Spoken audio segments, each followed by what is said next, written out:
Welcome back, everyone. Glad you could join me here for part 2 of our Cabral House Calls. Hopefully you tuned in yesterday. That was episode 2220. You can find all shows at stephencabral.com/podcast. We went over Barrett's esophageal and stomach acids issues yesterday. We also talked about chronic illnesses. We talked about appetite suppression. Let's see what else we talked about. CMOS. We talked about mold exposure. We went over H. pylori and the product HCl.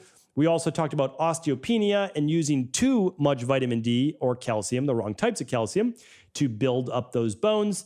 And then we spoke about, let's see here, potentially liver issues, potentially parasites, causing skin rashes and pain on the right side of the body. So definitely check that out. That was episode 2220. Today, I'm opening up the document for episode 2221. And you can read along with the questions if you'd like at stephencabral.com/2221. Well, let's dive into today's show. We want to answer as many questions as possible. We typically get to 6 questions per show. And these ones are coming in from January 17th. And yes, I know today is March 5th. We are typically 6 weeks behind in answering your questions, but they are answered in the order they come in. All right, let's dive in. Let's answer some questions. Ryan's up first. Ryan says, is it a sign of something wrong if I'm having ear bubbles arise from the toilet water after my stool drops in? I don't have any issues with bloating or passing gas in general. When I occasionally do fart, there's no foul smell. I've run the Oat, which showed no elevation or issues in my microbial markers, although I'm curious if having ear gas in my stool is something I should be investigating further. I appreciate any input. All right, Ryan. So it's good that you ran the Oat. You're always welcome to, of course, run the bacteria and parasite stool test, which is a deeper look at your intestinal health, because the Oat is amazing at looking at yeast markers. I would call it like a secondary look at mold markers, and it does look at bacterial markers from a Clostridia markers, as well as a general overview. The bacteria and parasite stool test looks at parasites, H. pylori, again, like I said, at least for now, and it looks at many different types of bacteria. So you're welcome to run that, but it is possible that you don't have overgrowth of any of those, and you just have a little extra gas that is being passed when you do pass stool, when you do have a bowel movement. So to me, if I was working with you, I would say, what is the degree? Like, how often does this happen? And, if this is every day, okay, then there's gas buildup, and then there's definitely some type of fermentation going on, or your bowel movements are happening too infrequently, meaning like maybe the stool has been sitting in your colon for too long. So we kind of want to look at different ways. So you have the bacteria and parasite stool test to just make sure everything's good. The second one is there could be no issue if this is only every once in a while, because you just have some gas and air trapped, and the air is inside of some of the stool goes in the water, the air bubbles come out of the stool, and that's what causes it, right? So that's it. Or it's happening quite often, and maybe there's slower bowel transit time. These things are always possible, and I think I would do a follow-up. There's a follow-up show that says, I think I called it like what your poop says about your health. You'll be able to find it at stephencabral.com/podcast. Or if you ever can't find a podcast, ask Michelle. She's amazing inside of cabralsupportgroup.com, and she'll help you find it. All right, Sarah is up next. I've been buying this gluten-free oat milk in the UK that is organic from a brand that is known for doing everything all natural. The ingredients in this oat milk are gluten-free oats, 14%, sunflower oil, and water. I emailed them to ask whether this sunflower oil was heated, and they said the following. They only use cold-pressed sunflower oil in the product, but that the product itself has to be heated for the safety and shelf life of the drink. This is done at very high temperatures for a short period of time. Now, I'm skeptical about this. I know that heating sunflower oil is not good for the body, or is this okay given it's a very short period of time? Yeah. It's a high-pressure form of pasteurization. So it's short, but it's under high pressure. There are actually new versions. And I know that there's new versions because they're doing it with coconut water. So I love health, but I also love health tech. I love technology as well. It's like my two favorite things is like technology, like healthy biohacking. More, I don't like the word biohacking, more biometric tracking, but I also look into the best way to create healthy foods. And I don't, have any healthy foods. I don't like, that's not the business that I'm in, but I recommend them. And so I understand what you're saying. What I would say is this: sunflower oil is quite high in omega-6s. If you heat those, or if the bottle's not in a opaque, meaning like you can't let the light in, I don't know. I just don't think that I would use this product. So I'm not saying it's a bad product.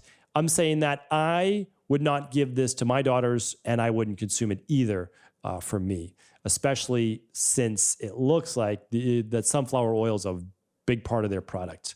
And so if there's a good amount of fat in that product, that's from the sunflower oil, because the oats don't have a lot of fat in them. So again, this is more subjective. Well, I should say the processing is not subjective. Sunflower is high in omega-3s, in omega-6s. Under heat, it becomes oxidized. That oxidation can create inflammation in your body. That's not subjective. Subjective is, I don't think I would use this product. I would look for another. All right. Evan's up next. Noticing I get migraines when the weather gets cold. Any suggestions? Okay. Yeah, this is a vasodilation potential vasodilation or vasoconstriction based issue. So in the cold, we tend to get tighter, more tense, less blood flow, or believe it or not, there are other factors such as cold weather can actually increase histamines in some people, just like hot weather can increase histamines in some people, or at least a cytokine-based reaction. We don't know the specific reaction that Evan is getting, but we want to make sure that the body's balanced. For me, whenever I hear migraines, I've done so much research on migraines and so many podcasts on this. We need to look at gut health, we need to look at central nervous system health, and we need to look at omega-3s. All of those things are crucial in getting rid of headaches and migraines. So I would, at the very minimum, I would run the starter kit. And it's such a great price now that one, I really try to get in the hands of as many people as possible. It's a great first place to start. So that's what I would recommend, Evan. I really would. And that's at stephencabral.com/labs, and just click on that starter kit. That's what I would do. All right. Now, because I'd be sending you down a wild goose chase, as they say, because I'd be giving you, well, we might want to lower histamines. We might want to do a CBO protocol. We might want to, what else? Just add omega-3s with the DNS. Again, like there's just so many different things. I would rather try to figure out like what's going on, what the imbalance is, and fix that. That's my recommendation. All right. And again, but do make sure you're getting in your omega-3s, your vitamin D, and those types of things as well. So like the daily foundational protocol plus the immunity protocol would be fantastic. All right. Courtney's up next. Hi there. One of my closest friends had a pretty immediate strong reaction to thou shall not be named virus shot. Okay, got it. He sweat profusely as if he dumped a bucket of water over his head. Since the shot, vitiligo has kicked in, which he has no history of, and he continues to lose pigmentation on his face and arms. Any known connection, advice, or how to intervene? Thanks so much, from a longtime patient of your practice. All right. Thanks, Courtney. Well, this is as good a time as any to give my disclaimer. I'm not providing any medical advice, any medical treatment plans, any medical cures, or any conventional medicine advice whatsoever. We're here to look at underlying root cause health issues and begin to rebalance the body naturally. So what you have to understand is the shot right now is, and I don't even want to use the word specifically, it's essentially immune therapy more than anything else, right? So it does something to the immune system so that your immune system will better activate and fight off whatever the said virus is, so that you have less of a chance of ending up in the hospital. There you go. But that said shot could and does affect your immune system. And in some people, again, we're talking about not a small minority of people. I mean, you can look up the records on this. And again, I'm not saying not to do it or do it. That's not my stance. I don't tell people what to do, but just do your research. That's what I say. Look at both sides. And this is very possible. This can be an autoimmune issue causing the skin pigmentation issues. This could be a lack of zinc. This could be other deficiencies that were caused from this. So what do you do? Well, again, in every difficult case, I like to get to the bottom of what are the deficiencies and toxicities that were pre-existing that could then allow for this to be exacerbated. So I run the big five. I mean, that's never going to change.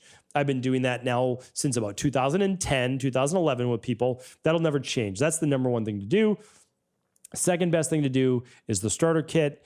If you can't do any of those, okay, then you do something like the daily nutritional support, the omega-3s, and the immunity bundle at the very least. That's kind of what we do to just kind of get the body kickstarted with the nutrients that it needs. All right. And then, of course, a functional medicine detox. I should mention that. Okay, that's like first and foremost. Before we begin protocols, we always do a 21-day functional medicine detox if someone hasn't done it before. So, Courtney, that goes for you. Evan, that goes for you as well. All right. Renata is up next, or Renata. Hello, Dr. Paul. I want to thank you for all you do for people, all the time and effort to help as many people as possible. Thank you, Renata. I found you on the Mind Pump podcast, and since then, I'm listening and learning so much. Thank you.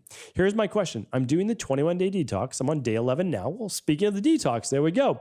Everything is going great. Love it so much. My sleep has gotten so much better. I'm learning to drink more water, and I want to keep the meal schedule going. After this detox, I was going to do your CBO protocol, but I'm having a dental procedure in March, and I feel that it would be a waste of time and money to do the CBO protocol. They will remove some of my amalgam fillings and extract one tooth and put me on antibiotics. What would be the best approach before, during, and after? I did the mineral test and candida, metabolic and vitamin test in December. I have some deficiencies like B12 and vitamin C. I think it's from the tooth infection. I'm going to and some bacteria overgrowth. I don't have any issues really, but my body is probably fighting hard. I'm 44, 25% body fat, 148 pounds. Not sure if that helps. Exercise, resistance training almost daily, and have a job where I move all the time. So I'm quite active. I do infrared sauna, higher dose almost daily. Thank you so much. Okay. I'm happy to help. I've answered this question many times, and I'm happy to answer it for you, Renata. And that is, wait until after you do the mercury amalgam. But what you want to do is you want to do the heavy metal detox either concurrently or before your CBO protocol when you have your mercury amalgams taken out and you have that infrared sauna. Do your infrared sauna every day for a week to 2 weeks. Okay. So heavy metal detox beginning 1 week before you take out your fillings, your mercury amalgams. Okay. 1 week before, then keep it going. And then you're going to do that infrared sauna at least the day of you have them extracted. Now, if you're going to take antibiotics and you're not able to do the CBO protocol right away, then you want to use the CBO finisher while you're taking those antibiotics for 30 days. That's going to provide you with the probiotics that you need, the Saccharomyces boulardii that you need, and the Heal and Seal for your gut wall, which is that zinc, glutamine, D-glucarate, aloe vera, etc. Okay, so that's basically the plan. Hopefully that helps. Kareem is up next. If the stool test and the oat do not show yeast and candida, and oral health is on point, tongue scraping, flossing, oil pulling, what would another reason be for a white-coated tongue? Okay. Definitely answered this before, but it's probably been years. So let's answer this. And by the way, people can search for their answer at stephencabral.com/podcast. And just play around with the keywords. So like, for example, I've definitely talked about this before, but let's just go to stephencabral.com. We've got some time today. Let's click on podcasts, scroll down one scroll, search for your topic here. Let's type in white tongue. Okay, let's see if we find anything. 1996 is called white tongue. Well, there's your answer. And then we've got one on 1444, one on 590 called white tongue coating. 2115, 1576, 1268. All right, I've answered this a couple times. But the reason why I did that is not because I'm not going to answer it today, but I want you to use that so you don't have to wait 6 weeks to get your answer. Okay, because my answer is never going to change. Like that's the thing, is because these things have already been proven out. And I'll tell you if it hasn't been proven out, I'll say, hey, this is our best guess. This is our working theory right now, our working hypothesis. But when we know, we know. So, okay, white tongue. Yeah, we are typically thinking that it's H. pylori, okay, or it's yeast, or it's, then I'll get to what it is. So Have you done a bacterium parasite stool test to look for H. pylori? If not, you might want to do that because it could be H. pylori, which grows in the stomach. And that then brings me to my full question, though, which is low stomach acid. So a white tongue in Ayurvedic medicine is typically called a kapha-based tongue or kapha-based symptom. And that is because usually it means a cold stomach. The same with traditional Chinese medicine. They say the same exact thing because they're just talking essentially two different languages but saying the same thing. And that means a cold stomach because the tongue is the top of the digestive system. And that typically means weak digestion in the stomach, and it typically means low stomach acid. Now, you might say, okay, well, no problem. I'll take hydrochloric acid, HCl, with pepsin. But if you have H. pylori, you don't necessarily want to do that, right? Because then you're kind of feeding the H. pylori, and it can just, I don't want to put the nocebo effect in anybody's head, but it can cause other issues. So we don't do that. But what else could you do that would be more on the safer side, that if you wanted to just test the low stomach acid theory?